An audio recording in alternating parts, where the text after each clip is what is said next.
Ako si PO1 Jessica Tebis, official candidate ng Mr. Gay World Philippines 2016. At kasalukuyan po akong naka-assign sa Police Community Precinct 8 ng Taguig City Police Station.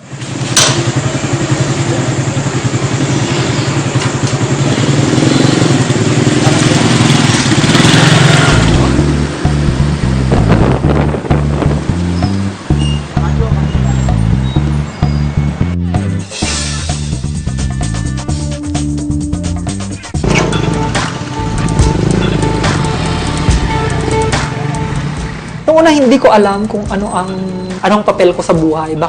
Sabi ko, iniisip ko, bakit ba ako nagpulis? Pwede naman akong mag-abroad, pwede naman akong magturo na lang. Pero bakit sa ganitong profession? Noong una siguro, pressure na ako na magkaroon ng trabaho. Pero as the time goes by, naging unti-unting malinaw sa akin kung bakit ako pumasok sa pagiging pulis. Ano, tama na yan.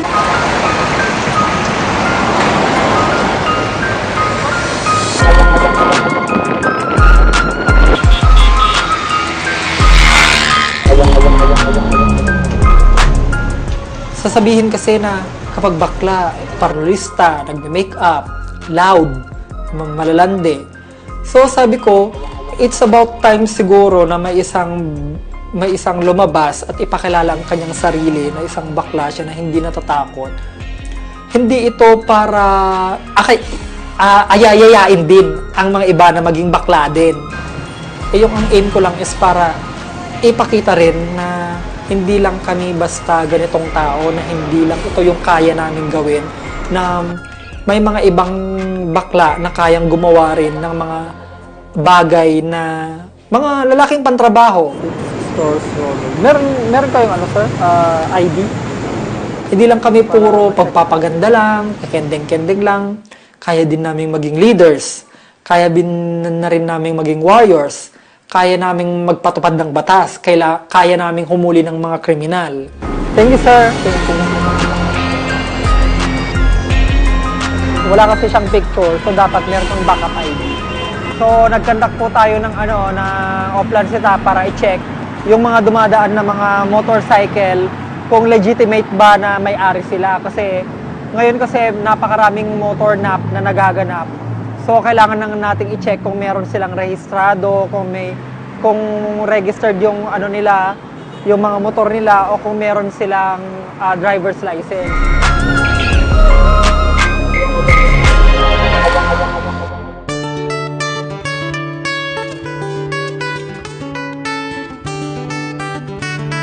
Ito po yung commendation ko nung graduate ako sa PSFTP, overall secretary.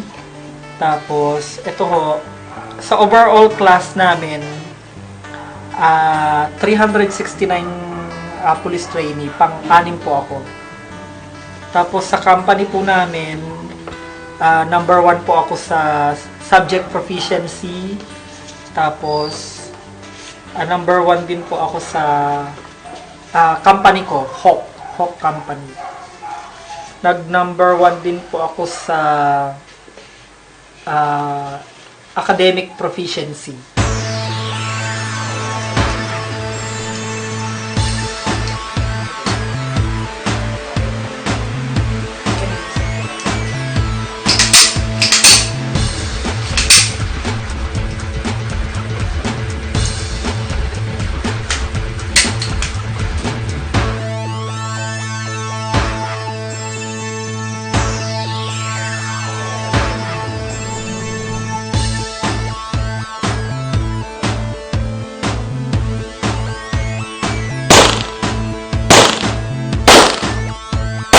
So ito na yung nagkaroon na ng meaning. Nagkaroon na ng unti-unting kulay yung pagiging pulis ko. At nang dahil sa pagsali ko ng Mr. Gay World, nagkaroon na ako ng advocacy na kailangan wag mahiya na ipakita kung ano man yung kasarian mo, kasi hindi naman ito ang sukatan kung ikaw ay sasabihin na ikaw ay may isang mabuting tao, ikaw ay effective na law enforcer o kaya good public servant. Hindi naman yon.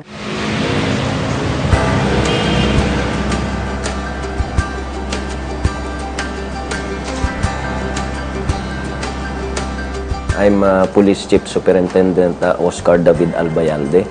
I'm the current Acting Regional Director of the National Capital Region Police Office. He's doing that in his personal capacity, in his own personal capacity, not as a policeman. Hindi niya rini-represent yung PNP pag nagjo-join siya doon. Rini-represent niya yung sarili niya on who he is actually, kung yun talagang sexual orientation niya. Hindi pwedeng pagbawalan siya ng ating PNP. The PNP does not discriminate its members according to their sexual orientation, provided na hindi nila binabiolate yung aming core values, yung aming rules and regulations. Gusto kong ma-eradicate ng paunti-unti yung stereotypical, this is the way a gay guy should be, how to be respected.